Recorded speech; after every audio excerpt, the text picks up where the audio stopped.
आज की हमारी कहानी की लेखिका हैं रीता कश्यप। चलिए दोस्तों, कहानी शुरू करते हैं। जैसे ही उस नवजात बच्चे ने दूध के लिए बिलखना शुरू किया, वैसे ही सब सहम गए। हर बार उस बदनसीब का रोना सबके लिए तूफान के आने की सूचना देने लगता है, क्योंकि बच्चे के रोने की आवाज़ सुनते ही संगीता पर जैसे पागलपन का दौरा सा पड़ जाता है। वह चीख चीख कर अपने बाल नोचने लगती है। मासूम रिया और जिया अपनी माँ की इस हालत को देखकर सहमी सी सिसकने लगती हैं। ऐसे में विक्रम की समझ में नहीं आता कि वह क्या करे। उस 10 दिन के नवजात के लिए दूध की बोतल तैयार करे, अपनी पत्नी संगीता को संभाले या डरी सहमी बेटियों पर प्यार से हाथ फेरे। संगीता का पागलपन हर दिन बढ़ता ही जा रहा है। एक दिन तो उसने अपने इस नवजात शिशु को उठाकर पटकने की कोशिश भी की थी। दिन पर दिन स्थिति संभलने के बजाय विक्रम के काबू से बाहर होती जा रही थी। वह नहीं जानता था कि कैसे और कब तक वह अपनी मजदूरी छोड़ घर पर रहकर इतने लोगों के भोजन का जुगाड़ कर पाएगा, संगीता का इलाज करवा पाएगा और दीक्षित दंपति से कानूनी लड़ाई लड़ पाएगा। आज उसके परिवार की इस हालत के लिए दीक्षित दंपति ही तो जिम्मेदार हैं। विक्रम जानता था कि एक कपड़ा मिल में दिहाड़ी पर मजदूरी करके वह कभी भी इतना पैसा नहीं जमा कर पाएगा जिससे संगीता का अच्छा इलाज हो सके और इसके साथ बच्चों की अच्छी परवरिश, शिक्षा और विवाह आदि की जिम्मेदारियां भी निभाई जा सकें। उस पर कोर्ट कचहरी का खर्चा, इन सब के बारे में सोचकर ही वह सिहर उठता। और इन सब प्रश्नों के ऊपर है उस नवजात शिशु के जीवन का प्रश्न, जो इस परिवार के लिए दुखों की बाढ़ लेकर आया है, जबकि इसी नवजात से उन सब के जीवन में सुखों और खुशियों की बारिश होने वाली थी। पता नहीं कहाँ क्या चूक हो गई, जो उनके सब सपने टूटकर ऐसे बिखर गए कि उन टूटे सपनों की किरचें इतनी जिंदगियों को पल पल लहूलुहान कर रही हैं। कोई बहुत तो पुरानी बात नहीं है। अभी कुछ माह पहले तक विक्रम का छोटा सा हंसता खेलता सुखी परिवार था। पति पत्नी दोनों मिलकर गृहस्थी की गाड़ी बखूबी चला रहे थे। मिलों मजदूरों की बस्ती के सामने ही सड़क पार धनवानों की आलीशान कोठियां हैं। उन पैसे वालों के घरों में आए दिन जन्मदिन, किटी पार्टियां जैसे छोटे बड़े समारोह आयोजित होते रहते हैं। और ऐसे में 40-50 लोगों का खाना बनाने के लिए कोठियों की मालकिनों को अक्सर अपने घरेलू नौकरों की मदद के लिए खाना पकाने वालियों की जरूरत रहती है। और संगीता इन्हीं घरेलू अफसरों पर कोठियों में खाना बनाने का काम करती थी। ऐसे में मिलने वाले खाने, पैसे और बख्शिश से संगीता अपनी गृहस्थी के लिए अतिरिक्त सुविधाएं जुटा लेती थी। पिछले साल लाल कोठी में रहने वाले दीक्षित दंपति ने एक छोटे से कार्यक्रम में खाना बनाने के लिए संगीता को बुलाया था। संगीता सुबह सुबह ही रिया और जिया को अच्छे से तैयार करके अपने साथ लाल कोठी ले गई थी। उस दिन संगीता और उसकी बेटियां ढेर सारी पूरियां, हलवा, चने, फल, मिठाई, पैसे आदि से लदी हुई लौटी थीं। तीनों की जबान श्रीमती दीक्षित का गुणगान करते नहीं थकती थीं। उनकी बातें सुनकर विक्रम ने हंसते हुए कहा था, सब पैसों का खेल है, पैसा हो तो दुनिया की हर खुशी खरीदी जा सकती है। संगीता थोड़ी भावुक हो गई, बोली, पैसे वालों के भी अपने दुख हैं, पैसा ही सब कुछ नहीं होता। पता है, करोड़ों में खेलने वाले बंगले और गाड़ियों के मालिक दीक्षित दंपति निसंतान हैं। शादी के 15 साल बाद भी उनका घर आंगन सूना है। यही दुनिया है। अब छोड़ो इस किस्से को। तुम तीनों तो खूब तरमाल उड़ाकर आ रही हो, जरा इस गरीब का भी ख्याल करो। तुम्हारे लाए पकवानों की खुशबू से पेट के चूहे भी बेचैन हो रहे हैं। विक्रम ने बात बदलते हुए कहा। संगीता तुरंत विक्रम के लिए खाने की थाली लगाने लगी और रिया और जिया अपने अपने उपहारों को सहेजने में लग गईं। अगले ही दिन श्रीमती दीक्षित ने अपने नौकर को भेजकर संगीता को बुलवाया था। संदेशा पाते ही संगीता चल दी। वह खुश थी कि जरूर कोठी पर कोई आयोजन होने वाला है। ढेर सारा बढ़िया खाना, पैसे, उपहारों की बात सोच सोचकर उसके चेहरे की चमक और चाल में तेजी आ रही थी। संगीता जब लाल कोठी पहुंची तो उसे मामला कुछ गड़बड़ लगा। श्रीमती दीक्षित बहुत उदास और परेशान सी लगी संगीता को। संगीता ने जब बुलाने का कारण पूछा तो वे कुछ बोली नहीं, बस हाथ से उसे बैठने का इशारा भर किया। संगीता बैठ तो गई, लेकिन वह कुछ भी समझ नहीं पा रही थी। थोड़ी देर तक कमरे में चुप्पी छाई रही। फिर धीरे से अपने आंसू पोंछते हुए श्रीमती दीक्षित ने बताना शुरू किया, हमारी शादी को 15 साल हो गए, लेकिन हमें कोई संतान नहीं है। इस बीच 2 बार उम्मीद बंधी थी, लेकिन टूट गई। विदेशी डॉक्टरों ने बहुत इलाज किया, लेकिन निराशा ही हाथ लगी। अब तो डॉक्टरों ने भी साफ शब्दों में कह दिया कि मैं कभी मां नहीं बन पाऊंगी। संतान की कमी हमें भीतर ही भीतर खाए जा रही है। संगीता को लगा श्रीमती दीक्षित ने अपना मन हल्का करने के लिए उसे बुलवाया है। संगीता तो उनका ये दर्द कल ही उनकी आंखों में पड़ चुकी थी, पर सब कुछ चुपचाप सुनती रही। संगीता, तुम तो समझ सकती हो, माँ बनना हर औरत का सपना होता है। इस अनुभव के बिना एक औरत तो स्वयं को अधूरा समझती है। आप ठीक कहती हैं बीबी जी। आप तो पढ़ी लिखी हैं, पैसे वाली हैं। कोई तो ऐसा रास्ता होगा जो आपके सूने जीवन में बाहर ले आए। श्रीमती दीक्षित के दुख में दुखी संगीता को स्वयं नहीं पता कि वह क्या कह रही थी। इसीलिए तो तुम्हें बुलवाया है, कहकर श्रीमती दीक्षित चुप हो गईं। मैं भला आपकी क्या मदद कर सकती हूँ? संगीता असमंजस में पड़ गई। तुम अपनी छोटी बेटी जिया को मेरी झोली में डाल दो। तुम्हें तो कुदरत ने दो दो बेटियां दी हैं। श्रीमती दीक्षित एक ही सांस में कह गईं। ये सुनते ही जैसे संगीता के पैरों के नीचे से जमीन ही खिसक गई। उसका दिमाग जैसे सुन्न हो चला था। वह बड़ी मुश्किल से इतना ही कह पाई, बीबी जी, आप मुझे गरीब से कैसा मजाक कर रही हैं? नहीं नहीं संगीता, ये कोई मजाक नहीं। हम सचमुच तुम्हारी जिया को पूरी कानूनी कार्रवाई के साथ अपनी बेटी बनाना चाहते हैं। संगीता के सामने कीमती कपड़ों और गहनों से लदी एक धनवान औरत आज अपनी झोली फैलाए बैठी थी, लेकिन वह ना तो उसकी खाली झोली भर सकती थी और ना ही अपनी झोली पर गुमान ही कर सकती थी। उसकी आंखों से आंसू बह चले। श्रीमती दीक्षित जानती हैं कि उन्होंने एक माँ से उसके दिल का टुकड़ा मांगा है, लेकिन वे भी क्या करें, अपने सोने जीवन और सोने आंगन में बाहर लाने के लिए उन्हें मजबूर होकर ऐसा फैसला ले।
कहीं जिया को अगवा कर विदेश से ले गए तो वह कहाँ फरियाद करेगा और कौन सुनेगा उस गरीब की।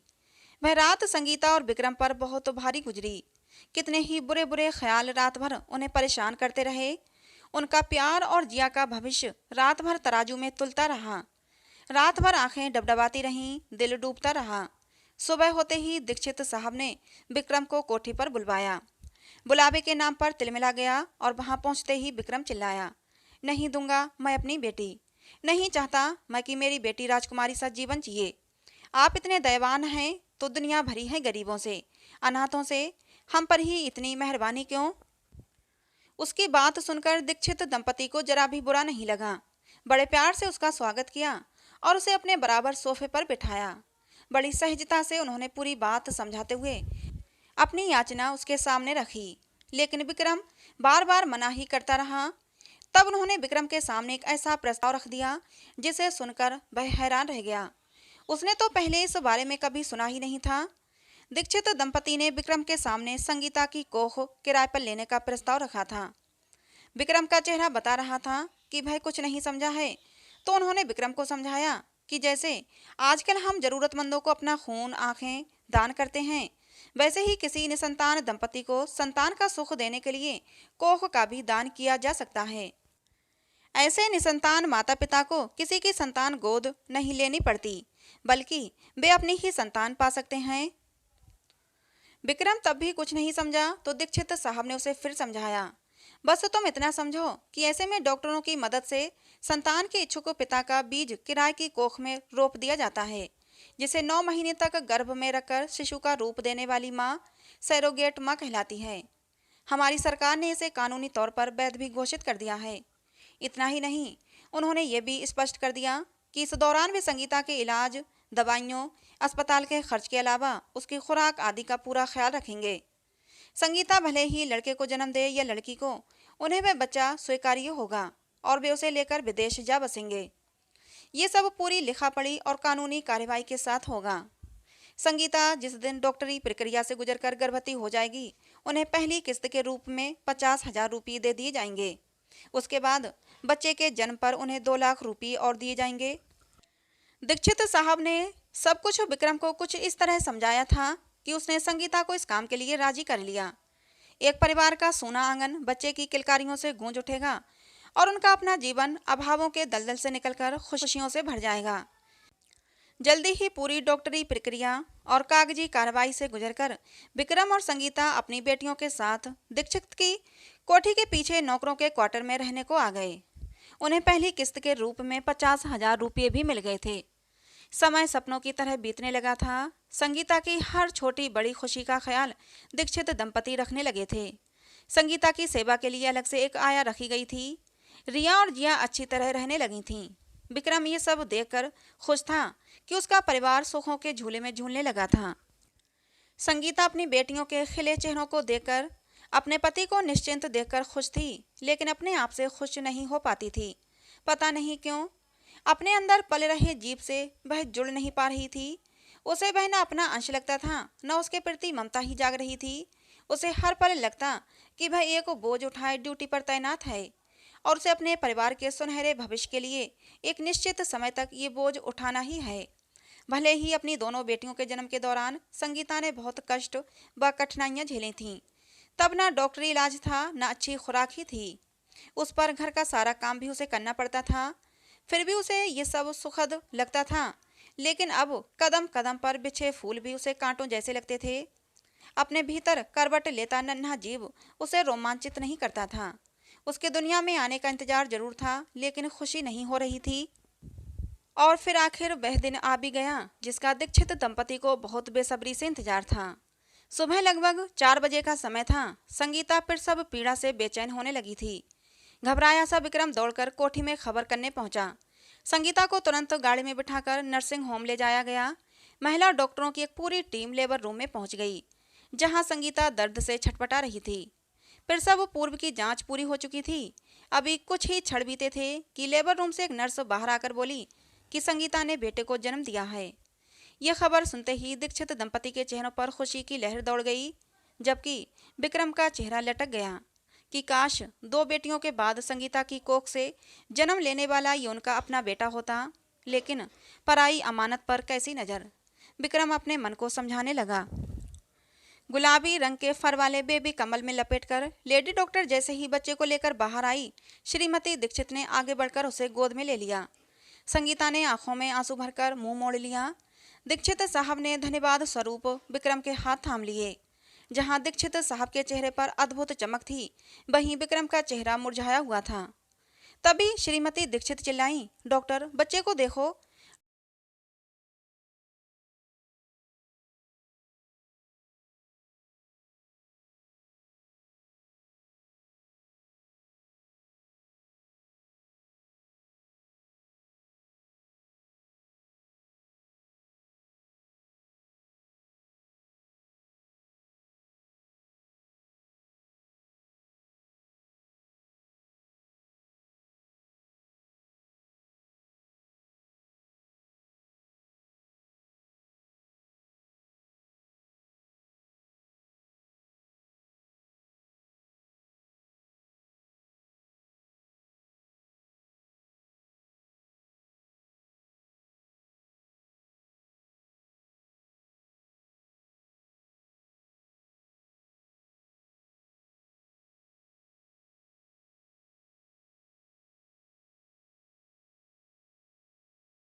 तो दोस्तों ये कहानी आपको कैसी लगी कमेंट करके ज़रूर बताइएगा। पसंद आई हो तो प्लीज़ लाइक करें, शेयर करें, चैनल को सब्सक्राइब करें।